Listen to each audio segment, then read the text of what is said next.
भारतीय सिनेमा में कितने अभिनेता आए और गए, लेकिन कुछ कलाकार ऐसे थे जो आज भी लोगों के जहन में बसे हैं। ऐसे ही कलाकार थे देवानंद, जिन्हें कोई टक्कर नहीं दे पाया। वो अपने दौर के बेहतरीन अभिनेताओं में से एक थे। इसके अलावा वो उस जमाने के लोगों के लिए फैशन आइकॉन भी थे। दर्शक उनकी एक झलक पाने के लिए बेकरार रहते थे। देवानंद ने भारतीय सिनेमा पर 6 दशकों तक राज किया। देखिए चॉकलेटी बॉय देवानंद की जयंती पर ये खास रिपोर्ट। जीवन की डोर से बांध लिया है तेरे जुल्म सितम, सर आंखों पर देखो रूठा ना करो, बात नजरों की सुनो। अरे यार मेरी तुम भी हो गजब, घूंघट तो जरा ओढ़ो। आहा मानो कहा अब तुम हो जवां, मेरी जान लड़कपन छोड़ो। अपने जमाने के चॉकलेटी बॉय थे देव साहब। आलम ऐसा, जो भी पहना जो भी किया वो ही बना स्टाइल। देव साहब की स्टाइल और पहनावा बन जाता था फैशन। तिरछे होकर सिर हिलाना था उनका ट्रेडमार्क। फिल्म जगत में योगदान के लिए मिला पद्म भूषण सम्मान। दादा साहब फाल्के पुरस्कार से भी हुए सम्मानित।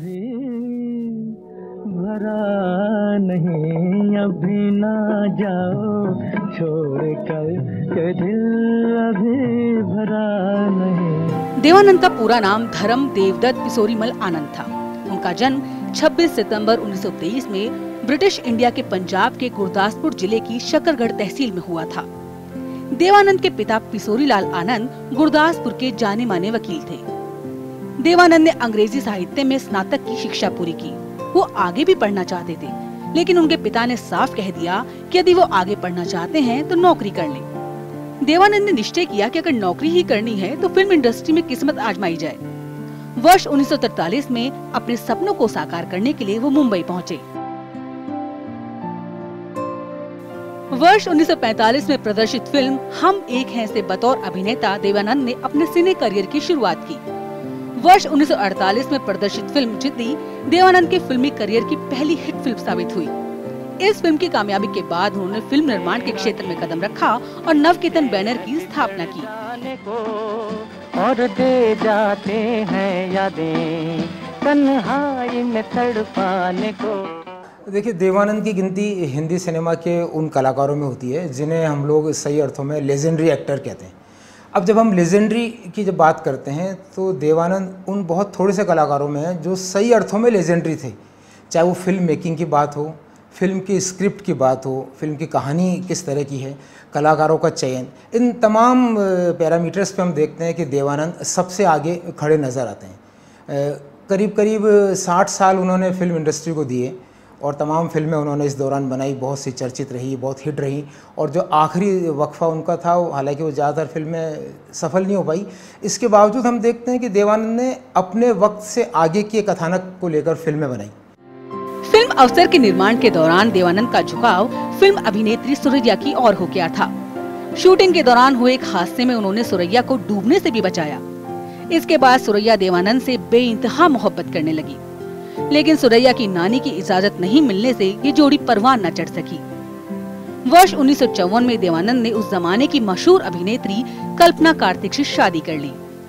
देवानंद ने हॉलीवुड की सहायता से हिंदी और अंग्रेजी भाषा में फिल्म गाइड का निर्माण किया, जो देवानंद के सिने करियर की पहली रंगीन फिल्म थी। इस फिल्म के लिए उन्हें फिल्म फेयर पुरस्कार भी दिया गया। कहीं बीते ना ये दिन, कहीं बीते ना ये रातें, कहीं बीते ना ये दिन। गाता रहे मेरा दिल, तू ही मेरी मंजिल। देवानंद का जो सिनेमा था, जैसा हमने अभी चर्चा की, कि अपने वक्त से एक कदम आगे हुआ करता था और यही कारण था कि उनकी फिल्मों को तमाम पुरस्कार मिले। ढेर सारे फिल्म फेयर अवार्ड उनके खाते में आए। भारत सरकार ने उनको दादा साहब फाल्के अवार्ड दिया, जो सिनेमा पर आउटस्टैंडिंग कंट्रीब्यूशन के लिए हर साल दिया जाता है। इसके अलावा उनकी फिल्म गाइड को नेशनल अवार्ड मिला। गाइड के जो गाने हैं, जो उनका संगीत है, उसकी चर्चा हम लोग आज तक करते हैं। आज फिर जीने की तमन्ना है। इस तरह के गानों के ज़रिए देवानंद ने जिस तरह लोगों की भावनाओं को अभिव्यक्त किया पर्दे पर, वो हमेशा मैं समझता हूँ कालजयी रहेगा। गाइड की सबसे बड़ी खूबसूरती थी इसका संगीत। एस.डी. बर्मन का म्यूज़िक था गाइड में, और सारे के सारे गाने आप ये नहीं कह सकते कौन सा अच्छा है कौन सा बुरा है। मैं आपको उसके गाइड के गानों की कुछ झलक आपको बताता हूँ। वहाँ कौन है तेरा मुसाफिर जाएगा कहाँ, कांटों से खींच के ये आंचल गाता रहे मेरा दिल, तेरे मेरे सपने अब एक दिन ढल जाए, हाय क्या से क्या हो गया, पिया तो से नैना लागे रे, मुँह से छल किए जाए, हाय रे हाय हाय। और आखिरी गाना जो एस.डी. बर्मन साहब ने खुद ने गाया था, अल्लाह मेघ दे पानी दे छाया दे रे तू रामा मेघ दे। इस तरह से गाइड एक पूरा पैकेज थी, एक इमोशनल फिल्म, एक अच्छी स्टोरी लाइन, और इसका अंत एक क्लासिक अंत के रूप में जाना जाता है।